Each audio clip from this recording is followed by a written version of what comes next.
في كتاب البداية والنهاية لابن كثير كان بيوصف فيه اللي عمله المغول في بغداد. بص بقى كان بيقول لك ايه: ومالوا على البلد فقتلوا جميع من اقتدروا عليه من الرجال والنساء والولدان والمشايخ والكهول والشبان،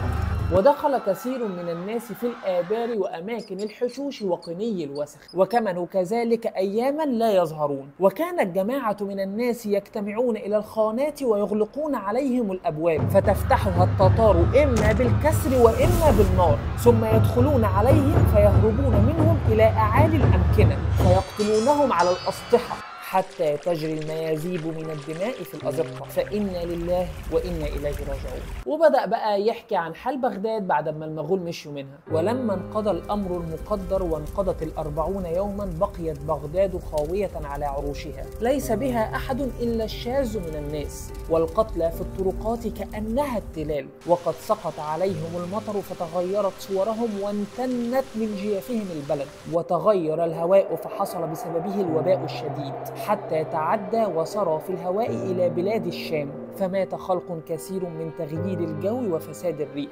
فاجتمع على الناس الغلاء والوباء والفناء والطعن والطاعون، فإنا لله وإنا إليه راجعون.